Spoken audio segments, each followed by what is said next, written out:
Coming to you from a cozy little condo high atop Old Fourth Ward, Atlanta. Welcome to The Ron Show on America One Radio. Here's your host, Ron Roberts. Happy Friday to you, and thank you for listening to this show, whether it's on the America One Radio app, AmericaOneRadio.com, afterwards, wherever you podcast. Obviously, yesterday's show, we aired at 9 a.m. We replayed at 5 p.m., and by the time we got to the 5 p.m. re-air, we were already a bit outdated because we sort of did a pregame for the day's events inside a Fulton County courthouse, totally not expecting Fani Willis to, A, testify, and B, unload on attorney after attorney after attorney. And I'm going to be honest with you. The first, half hour, 45 minutes, hour or so with Ashley Merchant, it was cringy. I was very nervous. And she came in hot. I mean, she came in scorching hot. She was angry. You could tell. I'm going to also tell you that, you know what, in hindsight, I know I've been pretty tough and critical of Fani Willis and Nathan Wade and the decisions that they had made to either engage in or continue a relationship in the white hot spotlight that they've been in. And I have questioned the hiring of someone that you're involved with, and the Trump co-defendants' attorneys tried to pin down an exact date, and she and Nathan Wade were a little cagey and a little shifty about that, and so the timeline is blurry. But you know what? When you're not married to someone, the timeline is blurry, and it depends on the person you're asking in the relationship as to when a relationship began and ended. That's not, I don't think, a defense strategy. I just think that's real life. And we learned a lot about Fani Willis and Nathan Wade's real life that we didn't know before. And as much as I, again, not a lawyer, but I did watch all 9 seasons of Suits. As much as I thought Fani Willis in the very early stages was not a good witness in that she was volunteering way more information when asked questions than if I were her attorney, I would have said, ugh, too much information. It actually worked in her favor. It set the table for, and gave the story, the background, her story, his story, their story, her kid's story, her dad. It gave us the background that we, as folks who are just watching and we're just the court of public opinion, that a lot of us lacked. And so I give her a lot of credit for having had enough, watching from her office, and she said literally running to the courtroom to speak. At the end of the day, the only audience she needs to play to is the audience in the judge's chair, an audience of one, Judge Scott McAfee. Now, whether or not her work yesterday won him over, don't know. We may not know for a few more days, maybe a week or more. But her testimony was credible. And I'll be honest with you. When the questions of how she repaid Nathan Wade, and let me spell this out.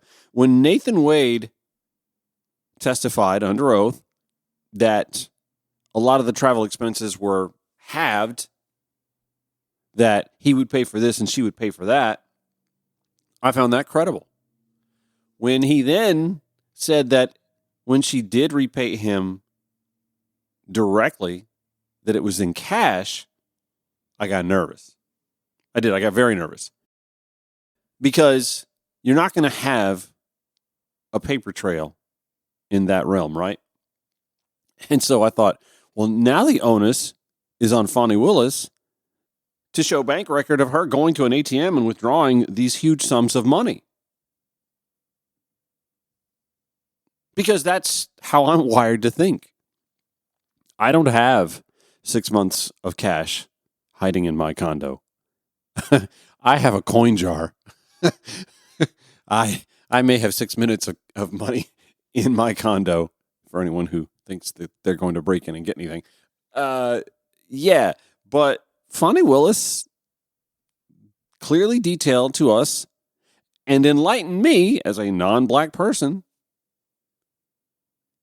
why there are those who keep sums of money in their house. And after this testimony, I'm literally texting around to folks that I know, some of my friends from high school and college that I've known for a long time. One of my best friends, Sonia, a woman of color, texting her, I'm like, do y'all really keep money in your house like that? And when I say y'all, I don't mean like black women. She just happens to be a black woman who lives with her mother, has 2 sisters. I'm literally like, do y'all, as you guys, your family, do y'all do that? I'm today years old when I learned this. I want you to hear what CNN anchor and chief legal analyst Laura Coates said in the aftermath of Fani's testifying yesterday. This is explosive. Fani Willis is defiant, she is confrontational, and frankly, she is persuasive this afternoon. This entirety of the proceedings, it was very clear that she was gunning to come in and testify. She is angry at the person who has brought these allegations against her. She is insulted by the notion that she is somehow sexually promiscuous. She is very irritated and livid at the fact that she herself feels as though she is being called to task and on trial. Here is the fundamental flaw of the allegations against her. There is no through line yet that has been established between her financial resources, Nathan Wade's financial resources, and how she may or may not have financially benefited. It is as if they are presuming that she started with a zero balance in her account, and only that which came in through this particular indictment is what she has to sustain her life and Nathan Wade. Why is that important? Because they're trying to suggest that she has financially benefited from hiring Nathan Wade and maybe even sustaining the indictment itself. Well, she has gone to clear strengths and clear lengths, as did Nathan Wade, to suggest that there are multiple sources of income. She talks about her private practice in the background, the source of cash in her home and beyond, as a way and a means of actually providing for herself. She was very defiant in saying, he never took me anywhere. It had a real feel, frankly, of Diana Ross and Mahogany, if you ask me, about the idea of she's been plenty of places, has she not? She talked about Nathan Wade and his own resources and beyond. But I want to just stress to everyone, do you know how fundamentally dangerous it is for a prosecutor to have to tell and expose her personal life? Just think of the people that she is confronting, that she is prosecuting. I remember being 9 months pregnant and someone saying to me, congratulations, and me saying, I'm not pregnant. That's how private you want to keep your life, because every single iota, every morsel you convey to the world can be used against you. You could be sitting there in front of a jury, in front of a defendant, and now your personal life is on display. How do you think that will be used against you? How can your family now be vulnerable? She's talking about where she keeps her money in her home. Gee, there is a security detail. This is extraordinarily dangerous, which tells you the very high stakes of where she is in this moment, that she is here in this moment. And let's just be very clear. She's not pulling any punches. And I tell you, I really don't think that this judge was intending to even force her to testify today. It is very clear that she wanted to testify. She believes she's being lied about. This is all undermining, she believes, her credibility. And look, as Nick Valencia has said multiple times throughout the day today, and we all have, we are not talking about the underlying charges against the former president of the United States and 17 other co-defendants, several of whom have already pled guilty. If you are unaware, I'll tell you, Laura Coates, by the way, happens to be an African-American woman herself. And that brings me to my next point. I read an article that came out 2 days ago that I hadn't had a chance to read yet in the New York Times. Clyde McGrady, Katie Gluck writing this article. The headline, Why the Case Against Fani Willis Feels Familiar to Black Women. The subhead, in interviews, professional women were dismayed by the personal attacks on the Georgia prosecutor, but not surprised. In this article, you hear from Tangela Hollis-Palmer, a black 40-year-old attorney from Mississippi, who says she's upset at critics trying, she said, to discredit Miss Willis. At first, she was skeptical of the allegations, but when Miss Willis herself conceded the relationship, Miss Hollis reserved some disappointment for the prosecutor, who should have used, quote, a little more discretion and a little better judgment. She said, we just have to be so careful when we are in these positions to not give people the ammunition to come after us. Scrolling a little further down in the piece, to many there is something galling about watching Mr. Trump and his allies attack Miss Willis over a consensual romantic relationship when he has faced accusations of sexual misconduct and assault. Mr. Trump was recently ordered by a Manhattan jury to pay $83.3 million, after all, to the writer E. Jean Carroll for defaming her after she accused him of a decades-old rape. A civil jury also found Mr. Trump liable for sexually abusing Ms. Carroll. Some lamented Ms. Willis' conduct as a mistake. Hey, I'm raising my hands because I'm right there with you. But not one that should remove her from the case against Mr. Trump. Others, thinking about their own experience in the workplace, suggested another concern. They feel that black women are held to a different standard and that Ms. Willis should have known that her identity, along with the enormous political stakes of the case, would create a white-hot spotlight on her personal conduct. Donna Brazile. I can't sit in judgment of her as a human being, but I can say, in terms of her role as a public prosecutor, yeah, she showed bad judgment. She said Ms. Willis faced vitriol and racial animus as a woman of color in a position of power. But Ms. Brazile said some of the attention is to be expected for a high-profile person involved in a high-profile case, especially one that concerns a former president of the United States. She is undergoing a public scrutiny. She's a public official. Comes with the territory, Brazile says. The New York Times article then referenced a clip from The View that I'm going to play for you here in a little bit between Ana Navarro, a woman of color, Nicaraguan-American, and Sunny Hostin, who is black and Latina, when they were discussing Fani's foibles, her personal relationship somehow potentially affecting the outcome of the Trump election interference cases. I'm pissed off too because when you are, I'm very pissed off too because when you are a woman of color in such a high profile position, you know that the scrutiny that's going to befall you is greater than on anybody else. Your stuff and she cannot needed to have kept her house clean. So again, the overarching sentiment, when you're a woman of color, a black woman in particular, and you could feel that white-hot vitriol coming from the witness stand yesterday, you face a lot of scrutiny, and you don't like being questioned about it, and you develop a thick skin, and when you have to answer for it, well, you might come in a little hot, and she did. All right, so when we come back after a quick little bump here, we're going to review some of the audio from yesterday's testimony. A little later in the show, Georgia Recorder opinion columnist, frequent guest of The Ron Show, Jay Bookman joins us to discuss Fani's testimony, where we go from here, what we can expect today. A few other issues we'll touch on as well. This is The Ron Show. Thank you for listening to The Ron Show, whether it's on the America One Radio app, AmericaOneRadio.com, wherever you podcast. We appreciate that. We appreciate those who have made it to the 9 a.m. to 10 a.m. slot, too. We do the replay 5 to 6 p.m. And yesterday was one of those days where I should have done a second show, but Fani was still on the stand, and I wasn't about to leave watching that. So we just let the replay happen. A little later in the show, Georgia Recorder opinion columnist Jay Bookman joins us to discuss that. First, though, let's get a woman's perspective from the Georgia Win List. Executive Director Melita Easters joins us. How are you? I'm great, and it's lovely to talk to you. Thanks so much for giving me the opportunity to talk about this important issue. Yeah, same here. So I want to get the perspective of a woman who watched this. I've been pretty outspoken on this show. I've been a little scrutinish when it comes to the affairs of Fani and Nathan Wade and their intertwining before, during, after, whatever. But what were your thoughts after this all played out yesterday on the stand? Fani Willis demonstrated a great deal of righteous indignation, and I think that was an appropriate emotion. She correctly reminded the court that she is not on trial. Mm-hmm. Instead, it is those who were indicted by a Fulton grand jury who are on trial. Your office objected to us getting Delta records for flights that you may have taken with Mr. Wade. Well, no. Look, I object to you getting records. You've been intrusive into people's personal lives. You're confused. You think I'm on trial. These people are on trial for trying to steal an election in 2020. I'm not on trial, no matter how hard you try to put me on trial.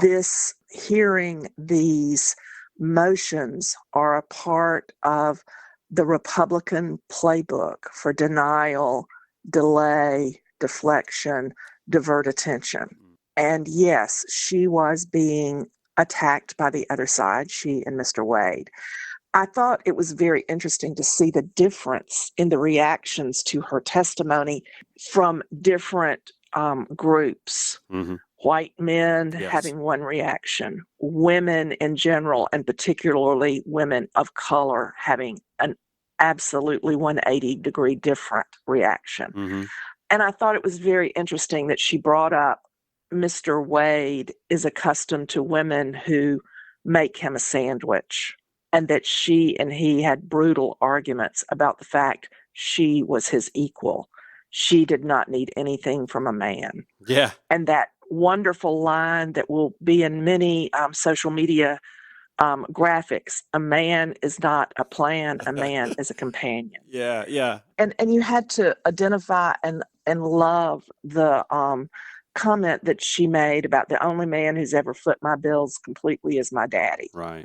I'm frankly looking forward to seeing her father on the stand. Yeah. He must be quite a remarkable man. You would think. To have raised such a strong woman at a time when few men had custody of children. When you meet my father, he's going to tell you as a woman, you should always have, which I don't have, so let's don't tell him that. You should have at least 6 months in cash at your house at all times. Now, I don't know why this old black man feels like that, but he does. We're with Melita Easters from the Georgia Win List. I feel as if all along the game plan is similar to the Clinton impeachment strategy, which wasn't so much about the sexual act between two consensual adults. It was about trying to trap him in something in the testimony that would get him in trouble. And that's what they did. They got him for perjury, for misremembering or disremembering or not having all of the details right there in front of him.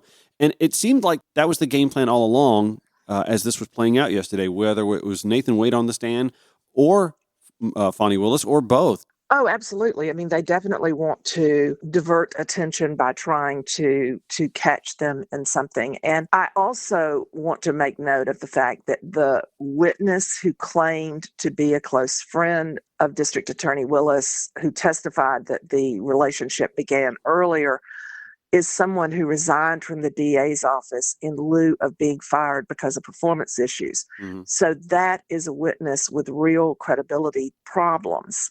And it's that witness's word against the DA and Mr. Wade. And I believe the two of them came across very credibly on the witness stand. Speaking of tenor and tone, you mentioned earlier, you talked about the divergent opinions on how she portrayed herself and how white men saw it versus women and black women. And I said a few times in some social media conversations, anybody who wants to talk about, the way she displayed herself, these same folks have nothing to say about the Matlock style, Southern colloquial white men who use, hit like a scalded dog kind of vernacular. Have you seen some of that too? Well, what you had on the other side, with the exception of the woman who originally filed the complaint, the pile-on lawyers, I guess you would say, the additional co-defendants who signed on to the original motion, was the creme de la creme of Atlanta's trial bar. And that skews heavily to older white men. Right. And it reminded me in watching it, because I haven't been in a courtroom since my young reporter days, and that was decades ago. But I could see the character of trial lawyers from cases I covered as a young reporter in the demeanor of those attorneys who represent the co-defendants of the former president in this matter. And I also want to say, I think that the judge was being very circumspect, I believe, in the way he dotted his I's and crossed his T's. He showed that he is very mindful of the eyes on everything he says and does, and he's very careful about perfecting the record. The other thing that I would say is the fact that this hearing was so widely distributed on the national media and televised has to strike fear in the heart of all those Republicans still capable of clear thought, aside from loyalty to the former president, because if this case goes to trial, it truly will catch national attention in a way that Republicans do not want to see. That's an interesting thought. All right, we're going to take a quick break, come back, catch our breaths, and we're going to talk a little bit more about the 2024 election cycle. That doesn't necessarily have anything to do with this case, but we do have some female candidates. You want to spotlight your slate of candidates. We'll do that with Melita Easters from the Georgia Win List when the Ron Show returns. Welcome back to the Ron Show, and happy weekend to you. Thank you for listening on the American One Radio app, AmericanOneRadio.com, or wherever you podcast. We're on with Melita Easters, Executive Director of the Georgia Win List. The Fani Willis case really took a lot of oxygen out of the room yesterday, and I can't help but notice that it almost kind of cast a little bit of a side, what would have been like, I think, gobsmacking news that the Hunter Biden case, the one that Republicans have actually not said much about lately, you could sort of sense that must be falling apart because they've said nothing about it lately. And actually, I think it fell apart. Don't you think it fell apart yesterday? Oh, absolutely. When you have an indictment for former FBI informant Alexander Smirnoff for making a false statement and creating a false and fictitious record about Hunter Biden. And he was the key witness for all the Republican allegations about Biden corruption. So that is a major story. But when you deflect attention away from that story by focusing on the testimony of Fani Willis, Republicans accomplish a goal of delay, deny, defer, deflect, divert. They like those tactics which focus away from the failures of their accusations. So when does this all pan out to where this starts to come together as a puzzle piece and the American public kind of gets it again, that, the economy's in great shape, that, the issues that we face with inflation are coming to a head, that the case, the Hunter Biden case has fallen apart. When does the American public focus on that picture instead of, well, Joe Biden's an 80-year-old man with a stuttering problem, and we're not comfortable with that? And I admittedly have issues as well with the age, because I've seen the difference from him 2016 to now, but still, look at the results. Well, the results are unquestionably far, far better than anyone could have predicted 3 years ago. And so the Republicans have to put up these Trojan horse other issues to divert the attention away from the truth of the Biden record, which is quite stellar. Well, that's one of the reasons why I launched this show in the first place. I don't see a whole lot in the audio space that talks about things from, I'd like to think from a reality-based point of view, but with a left of center perspective. And so here we are. We're with Melita Easters, Georgia Win List, Executive Director. So qualifying for races coming up the first week of March, and I'm sure you guys are working on a slate of candidates to field for some positions. We are, and we are very excited about the financial disclosure reports from some of our star candidates. There are a number of women who are going to have strong campaigns against Republican incumbents, particularly Republican women who are not supportive of the preservation of reproductive freedom, who are not supportive of a strong public education system, who have not done enough to stem the high rates of infant and maternal mortality in Georgia. So we're going to have some really strong candidates. We're still recruiting for a few key races, but we expect this election cycle to be a strong cycle for women candidates. And we believe that the issue of reproductive freedom and restoring it to pre-Roe levels, or the overturn of Roe levels, is going to be an issue which suburban women and independent women will side with Democratic candidates. So if there's a woman out there who's had it, she's pissed off, she's deciding I'm going to roll up the sleeves and pull a Claire Dunphy, Modern Family reference, and run for an office and would like to reach out to the Georgia Win List for some advice, some tutelage, whatever, how do they go about doing that? They contact Melita at GAWINLIST.com. Let me know where you live. We'll check the records to see if there is an open or competitive seat near you. Mm-hmm. We have a WIN Leadership Academy, which is a year-long program. We might be able to slide you in. The deadline was this past weekend, but it's a training program that helps you decide what you should run for.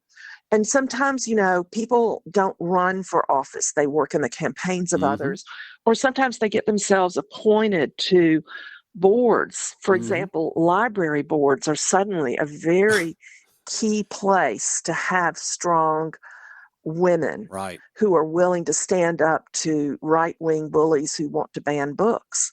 So there are many ways to serve aside from being elected to office, and our leadership training prepares women to take those roles. What a great point, too. School boards and library boards. Who would have thought that would have been controversial, salacious stuff? So you also have a day at the Dome scheduled for March 7th. Tell us a little bit about that. Well, the day at the Dome will be the first time our new WIN Leadership Academy meets. They will have a briefing early in the morning. They will divide up and watch action in the House and the Senate. They'll attend committee hearings that afternoon. Then in the late afternoon, the 2023 class will receive their graduation certificates. The 2024 class will be welcomed into the fold.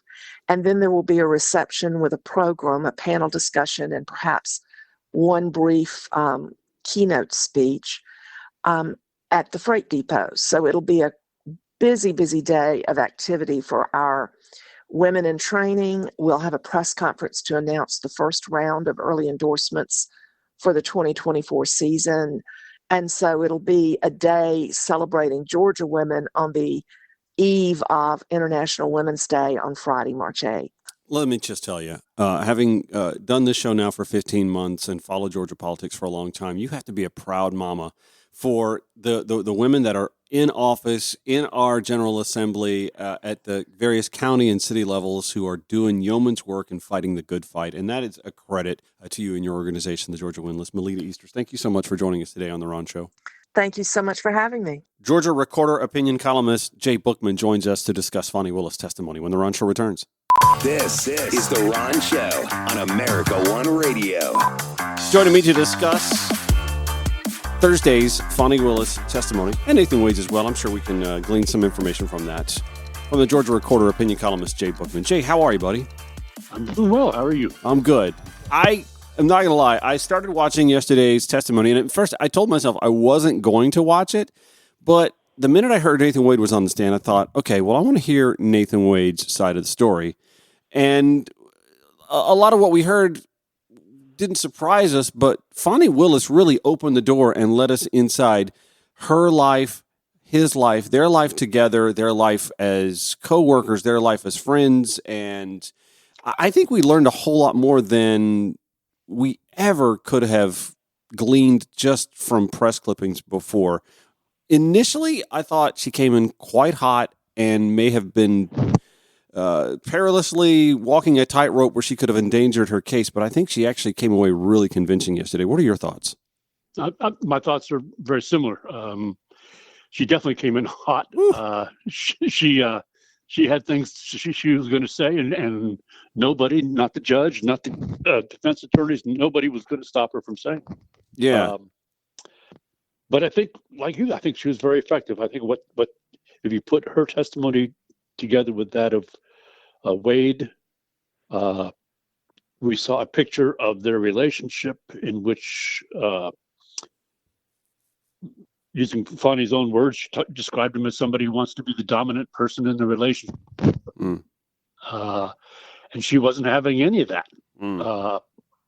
She was fierce about protecting her own independence, and that was the reason that she was so insistent on paying him back for half of everything. She wasn't going to let, be dominant person. And at the end of her time on stand, she, I think, suggested that tension between them was what finally ended their relationship. So I think they present together their two accounts were, dovetailed. So I thought it was very convincing description of their relationship and how it developed and what it meant.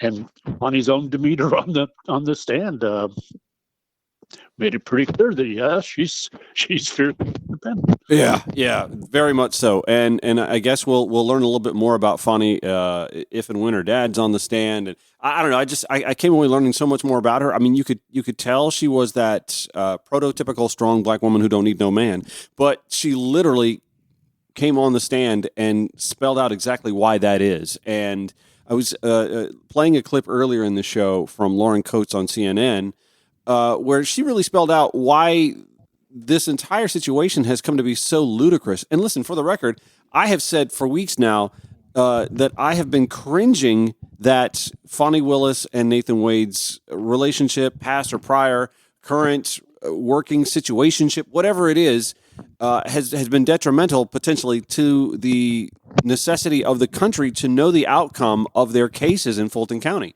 But what Lauren Coates said about the money situation, I have touched on that. Like, it's kind of silly to me to think that Fani Willis can't afford her own plane tickets or can't afford her share of the trip to a vineyard in California or a Royal Caribbean cruise. Not people portraying these as lavish vacations. I've been on a Royal Caribbean cruise and I'm not rich. It's not that lavish. Yeah, I think we all have to. I think it is important to note that it was not wise of Fani Willis and Nathan Wade to have that relationship, an employee type romantic relationship. If you're taking on Donald Trump and some of the most powerful people in this country, you better be clean yourself. Yeah. And they were not. And that was foolish. So the question then arises, is it foolish to the extent, is it a personally embarrassing, even humiliating, or is it something that rises to the level of necessitating her removal from the case? And I don't think the defense attorneys have come anywhere near making that case of removal. And maybe, in essence, this epitomizes the sort of hypocrisy and double standard that not only you can point to conservatives and Republicans who have been backing Donald Trump since 2016, but society on the whole, we don't have nearly the scrutiny for the former president, thrice married, twice divorced, accused of sexual assault and found guilty by a jury of peers of that, forced to pay $83.3 million.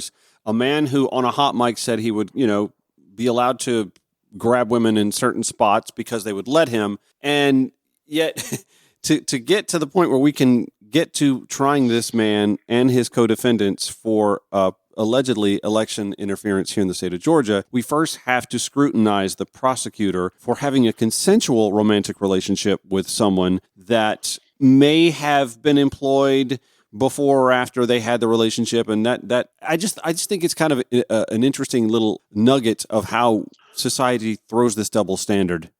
Oh, without a doubt. I mean, they're the same people who are trying to discredit Fani Willis for, in these instances, say it's no problem for Clarence Thomas to go off on vacations funded by billionaires of that hundreds of dollars.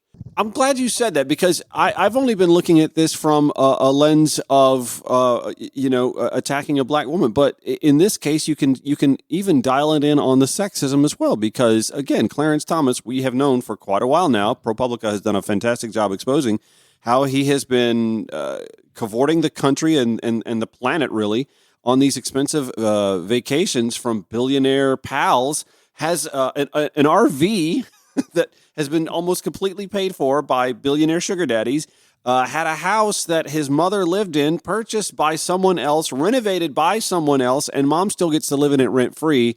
And yet the same folks who are scrutinizing Fani Willis have nothing to say about that. You mentioned earlier with Trump. I mean, Trump is about to go on trial for paying hush money and then disguising it in the corporate books. I mean, and that's okay. Yeah. But Fani Willis better not take it. Let her boyfriend pay for dinner. Yeah, it is hypocrisy. We're with opinion writer Jay Bookman, columnist with the Georgia Recorder. So when Nathan Wade first said, or sort of spelled out how they vacationed together and how the money was split up, I'm not going to lie, I was a little nervous because he basically told us, if I bought the plane tickets, she'd take care of the excursions. And okay, you can hash that out. And then started talking about the huge sums of money that she would repay him in cash. And that's when I got nervous, I'm not going to lie, because then I felt as if the onus and the burden was taken off of him to show a paper trail, but now was going to be on Fani Willis to cough up bank records showing that she stopped at an ATM to get out $2,500. And then Fani gave us no, I keep a lot of money in my house or where I live scenario. Now, listen, I'm an almost 50-year-old white man. Jay Bookman, by the way, is also almost a nearly 50-year-old white man. and so almost in the other direction. Yeah. And so I tell this all the time. I keep about 6 minutes of money in my home, not 6 months. And maybe that's just something is that generational? Is it something that I'm just unaware because white people don't do that? Or did that seem? I do that personally to a lesser extent. Okay. And I do exactly what Fani Willis described in the stand. She says when she goes to Publix and buys her groceries, she gets $50 extra cash every time. Mm-hmm. I do the same thing. So it's. I thought she was actually quite convincing in that regard. And listen, having worked at Publix in college, I can tell you, having worked cash registers, I've seen people do that all the time and thought nothing of it. I mean, as long as the machine says the money's there, then what do I care? I just never really had much of a thought as to what goes into it. Now, I will say when she mentioned being on vacations, when she mentioned going to Aruba, for example, and having cash on hand, it made sense because she's right. Cash carries you further and for less than a charge card or a debit card would. Yes, and her description of her father insisting that she keep large amounts of cash. If you come from the generation where bank failures were a strong cultural memory, where the bank shut its doors and you couldn't get your cash. I think that echoes through generations, and I think that's what we're seeing here. You've covered Georgia politics for a while now. You've probably seen a Scott McAfee case come and go here or there. What can you glean, if anything, from his demeanor yesterday? I think he's handled the case pretty well. I'm actually surprised, though, that he has let it go to this extent. Mm-hmm. So we'll see how he handles it from here. Mm-hmm. I do not see, based on what we have so far, any grounds for dismissal of disqualification of Willis in her office in the prosecution of this case. And see, me being a Fulton County resident, I feel like if we're going to have anybody judge her for her actions as a Fulton County employee, the district attorney of Fulton County, I feel like it's the voters of Fulton County should have the final say. And the Atlanta Journal-Constitution reports today that there may be folks lining up, that Republicans are working on fielding a candidate to take her on, and that there may be primary opposition as well, and that we will get to have that say, perhaps in a primary, and if the GOP fields a candidate in November as well. And that's where this all comes into play, but not so much as to whether or not she should still serve in her capacity on this high-profile case that she and her staff has worked so hard on, because the conflict of interest part is what I don't get. He's not an attorney on one of their teams. I don't understand. I've never understood the conflict of interest part. Their attempt to build a conflict of interest case is about the money, that they have a conflict of interest because they have a financial interest in this case, in pursuing this case. By pursuing this case, she gets to pay him $250 an hour. The benefits of that come back to her. That is their conflict of interest case. Right. And she pointed out how, she's not exactly a poor woman who walked in without a dime to her name when she ran for office. In fact, she mentioned having run for office before and having lost $50,000 the first time she tried to run for a judicial seat. And that still haunts her to this day, but that she's not, broke, that she's been an attorney, run her own, had her own firm before, and has served on a bench before, and again, keeps, large sums of money on her person. More than $200,000 a year as a Fulton D.A. True, exactly, yeah, and that to me was always a silly part all along. Like, if you're going to tell me that a woman who has a 6-figure job needs a man to buy her a plane ticket, I mean, come on, that's silly talk, right? Yeah, and needs to hire that man. There's several steps in addition to not just needs a man, but needs to hire that man who she wouldn't ordinarily hire on a case that she wouldn't ordinarily be pursuing unless she was going to get this financial benefit. That's how flimsy the argument is being presented by the defense. So what is to be said about the amount of money that he made, however? And I know he talked about it and how he talked about the law firm that he works for gets this sum of money, but the amount that's being paid, I guess, is where the scrutiny might come in, come election time. Well, I think most people who aren't lawyers will agree that lawyers get paid way too much. I think Fani mentioned in her testimony that outside lawyers hired by the state attorney general's office are charging $1,000 an hour. She mentioned that her predecessor as Fulton D.A., Paul Howard, was paying $375 an hour. Well, yeah, but he's a man. Well, there you go. Yeah. But she says, I have made it, I put a personal limit of $250 an hour. She also mentioned that Nathan Wade was not her first choice. Mm-hmm. That and it's been reported that she sought Roy Barnes to fill that role. Mm-hmm. These other lawyers that she sought first weren't willing to work for the measly rate of $250 an hour. I was going to ask if maybe it was just the nature of the case, the high-profile nature of the case, and the amount of money, or the amount. It might be. Yeah. I'm sure that factored in for some of them, with no question. Yeah. All right. Real quick, so we'll wrap this conversation up. What can we expect today? I mean, is this kind of like anticlimactic today, or do you think that there's more bombshells, or I think there's more. I've seen legal experts saying that Fani did so well yesterday that there's no reason for her to expose herself again to cross-examination, or that she's dismissed the case, more or less handled the case, and she has nothing more to gain by continuing her testimony. My read of Fani Willis is that she still has some more things to say. Oh boy! And she's going to say them. If you recall from yesterday, she accused the defense attorneys of lying about her. Yeah. And she wanted to get into the specific lies told about her.